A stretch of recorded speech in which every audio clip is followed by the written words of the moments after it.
The British Empire is back with a vengeance, eh? Well, with a V8, at least. The Rover V8. 20 years since we've seen one. Been around for a long time, though, haven't they? Rovers Harold Wilson, the Queen and Nigel Mansell. British Leyland encapsulated the entire class system in cars. They had a car for every stratification of their society. But in 1967, they put an American-sourced Buick V8 in. And that was another dimension for Rover. It was the next model, the P6, that sold particularly well in New Zealand. It was very well received. And just like its predecessor, the new Rover V8 has something very un-British under its bonnet. It's an American Ford Mustang V8. And to add to the identity crisis, BMW had a hand in the transaxle arrangement. For prospective buyers, it's a mechanical United Nations. It's said that buyer motivation varies from country to country. The Japanese buy cars based on their quality, the Americans buy cars based on their cost, and the Europeans buy cars based on their tradition. So here we're going to have a look at a traditional car. It's British. That's the first thing that I like about it. I mean, heaven forbid if all cars of this class were BMWs or Mercedes. It even has a little Union Jack on the back. Pride. British pride. Now, the driving experience here is one of cosseted luxury, you know. The seats fit very well. You don't slide around in the seats. Curiously, though, almost the entire interior is made up of ovoid shapes. Even the horn is a little designated oval, which I like because there's nothing worse than pushing a bit of plastic, waiting for the horn to go. There are two things that are round in the interior. One is the steering wheel, and one is this analogue clock, which we struck in the Maserati. It seems to be some sort of symbol of tradition to have an analogue clock in the middle. It's got a lazy V8. The V8 will go forever. It's so undistressed. It's got lovely balance. It's roughly 50-50 weight distribution, so the gentleman in his mobile club can cruise all day in relative luxury. But the transmission's a little bit primitive, I have to say. It's old school, and I mean old school tie, and it doesn't have a Tiptronic override, which I think it should have because it limits what you can actually do dynamically with the car. It's a cruise car rather than a high-performance car. In fact, sitting here, you know, I feel like lighting up a cigar because the cigarette lighter is in fact a cigar lighter. It says in the manuals. You know, maybe it's the sort of car that you should own if you're into bowls. I mean, maybe it should have bowl holders instead of cup holders. It's probably beyond golf, this car. How much fruit are we getting? How's the orchard? Well, you're getting cruise control, you're getting xenon headlights, you're getting park assist at the back only, which is fine because normally your eyes are pointing forward, so you shouldn't hit things at the front. You're getting all the sort of air cons and climate control. You're getting a wonderful sound system. So it has some very thoughtful and slightly eccentric features, one of which is a little electric blind, which completely closes over the back window. And curiously, there's a cup holder on the passenger side, but not on the driver's side. I mean, the driver is allowed to have a coffee when he's going along, surely, if not an alcoholic drink. You do feel cocooned in this cabin. There is a sunroof, which does let in a bit more light, but you're certainly snug.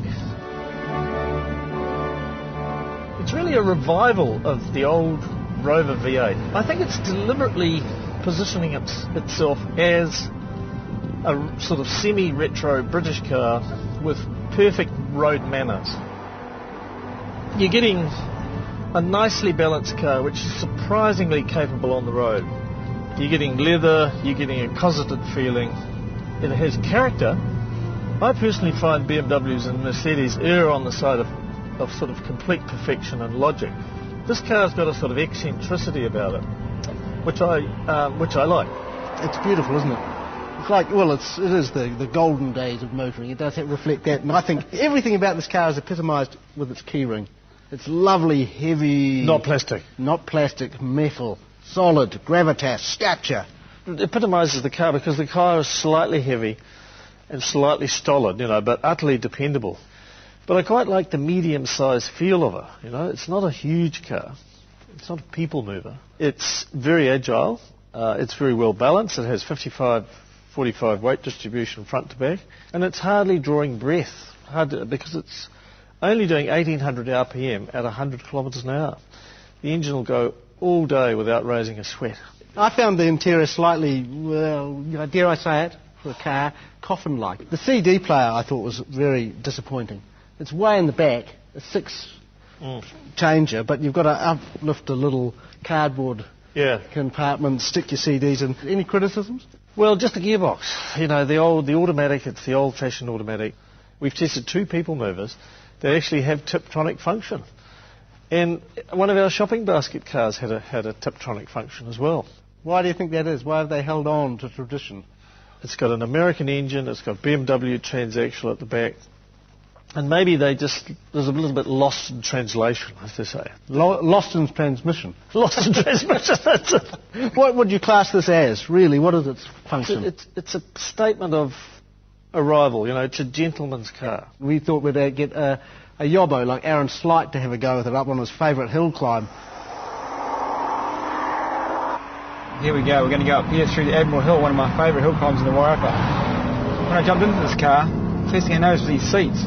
They're great, heaps of lateral support. There's a tip in here. The car feels quite firm. It's not a big baggy thing actually. It's quite stiff.